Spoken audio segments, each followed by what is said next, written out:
இருப்போம். கர்நாடகாவில் அவன் ஒரு தீவிரவாதியாக இருக்கிறானா, 4-5 பசங்களை வச்சுக்கிட்டு துப்பாக்கி வேட்டை ஆடுறானா அப்படின்னு கருப்பனுங்க அதுக்கு இந்த தகவல் போகுது.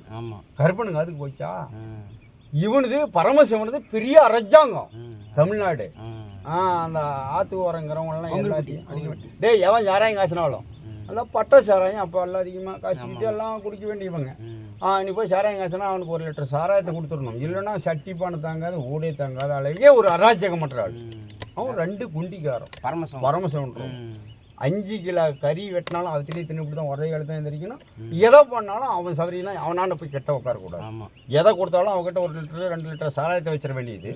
அவராக சாப்பிட்டு அவர் விட்டுட்டு போனால் தான் மற்ற ஆளுக்கு கெட்ட போகணும். மற்றவங்க யாரும் போகிறதுக்கு இப்படி ஒரு அராஜகம் படிச்சும் ஆகும். வீரப்பன் இந்த காட்டில் இப்படி இருக்கிறான்னு இப்படி இவன் வாழ்ந்துட்டு இருக்கிறான். இது கருப்பண்ணுக்கு அண்ணன் தம்பிகள் 2 பேருக்கு போட்டி.